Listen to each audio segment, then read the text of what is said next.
بسم اللہ الرحمن الرحیم۔ پیارے دوستو، عید ہے۔ اس عید پہ عید القربان پہ گوشت کا چرچا ہوتا ہے، کھانے کا، گوشت بانٹنے کا، گوشت بنانے کا۔ یہ عید ہی گوشت کے ساتھ سجتی ہے اور منائی جاتی ہے۔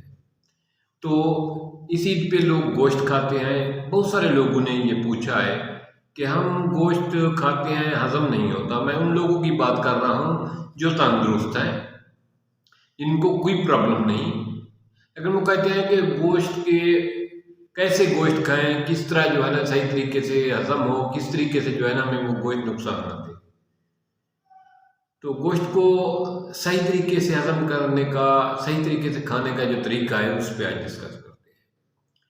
پہلی بات تو یہ ہے کہ حیوانی چربی کوشش کریں آپ کے گوشت میں شامل نہیں ہونی چاہیے۔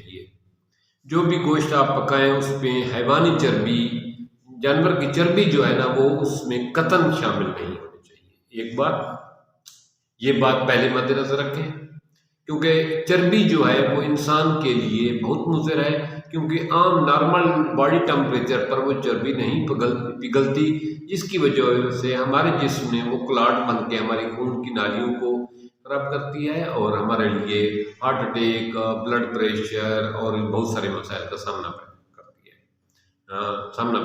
اپنا پیش خیمہ ہوتی ہے۔ تو اب بات گوشت کی ہوئی ہے، تو پہلی بات تو یہ ہے کہ گوشت چاہے بڑا ہو یا چھوٹا ہو، بیف ہو یا مٹن ہو، تو گوشت کو چھوٹے چھوٹے پیسز میں کریں۔ اس کی بوٹیاں جو ہیں وہ بہت چھوٹی ہونی چاہیے، اور جب اس کو پکانے لگیں تو اس کو خوب اچھی طرح سے پکائیں۔ بوٹی اتنی پکی ہوئی، اتنی گلی ہوئی ہونی چاہیے کہ اس کو آپ آسانی کے ساتھ انگلی کے ساتھ بھی پریس کریں تو وہ ٹوٹ جائے۔ کیونکہ سبزی کے متعلق یہ ہے کہ سبزی ہاف بوائل، ہاف پکی ہوئی کھانی چاہیے، آدھی پکی ہوئی کھانی چاہیے، کیونکہ سبزی کے وٹامنس، غذائیت زیادہ پکانے سے ضائع ہو جاتی ہے۔ جبکہ گوشت کو زیادہ پکانے کے بارے میں حکم ہے کہ اس کو زیادہ پکایا جائے، تاکہ ایک تو یہ صحیح طریقے سے گل جائے اور انسان کے معدے کو ہضم کرنے میں زیادہ مسئلہ پیدا نہ ہو۔ دوسرا یہ ہے کہ اس میں اگر کسی قسم کے خدا نخواستہ جراثیم ہے تو وہ ختم ہو جائے، اور اس کی غذائیت جو ہے نا تھوڑا سا شوربہ لگانا چاہیے، تاکہ غذائیت جو ہے نا وہ پانی میں کچھ کنورٹ ہو جائے، شوربے میں کنورٹ ہو جائے۔ چھوٹے پیسز ہونے چاہیے اور اچھی طرح گلانا چاہیے۔ تیسری بات، بہت زیادہ تیز مرچ مسالے سے پرہیز کرنا چاہیے، کیونکہ وہ ہماری صحت کے لیے وقتی طور پہ زبان کو ٹیسٹ دیتا ہے، اور ہماری صحت کے لیے بہت ہی نقصان دہ ہے تیز مرچ مسالہ۔ جب آپ گوشت کھانے بیٹھیں، اب کھانا تیار ہو گیا ہے، آپ نے اس کو بوٹیاں بھی چھوٹی بنا لی ہیں، گلا بھی صحیح طریقے سے لیا ہے، اور مرچ مسالہ بھی مناسب مقدار میں رکھا ہے، آپ اس کو کھانے بیٹھے ہیں تو اس کو کھانے کا جو بہترین طریقہ ہے، ایک تو یہ ہے کہ گوشت نہ ہی بہت شدید گرم ہونا چاہیے، نہ ہی بہت ٹھنڈا ہونا چاہیے۔ جب وہ نارمل حالت میں ہو تو اس کو استعمال کریں، کھائیں، اور اس کے چھوٹے چھوٹے پیسز لیں۔ روٹی کھاتے ہوئے بوٹی کے بھی چھوٹا پیس لیں اور روٹی کا بھی چھوٹا ٹکڑا لیں، چھوٹا نوالا لیں، اور اس کو خوب اچھی طرح چبائیں۔ دانشور کہتے ہیں کہ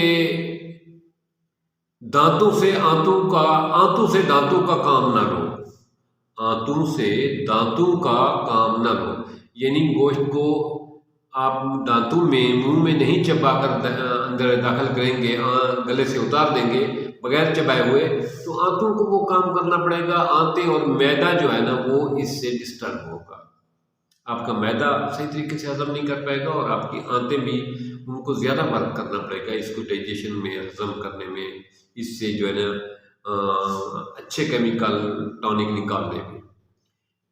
سب سے اہم اور خاص بات کہ آپ کھانے کو جب چھوٹا لقمہ ڈالیں، گوشت کے بھی چھوٹا حصہ لیں اور روٹی کا بھی چھوٹا حصہ لیں، اور اس کو خوب اچھی طرح چبائیں، اس کے بعد اس کو حلق سے اتاریں، یعنی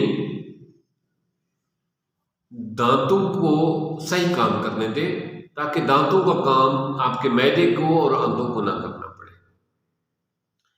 دوسری اہم بات، سب سے امپورٹنٹ، کہ اس کے اوپر لوگ اکثر ڈرنکس پیتے ہیں۔ ڈرنکس آپ کا ٹیسٹ تو بڑھا دیتے ہیں، لیکن معدے کے لیے، آپ کی آنتوں کے لیے زہر قاتل ہے۔ تو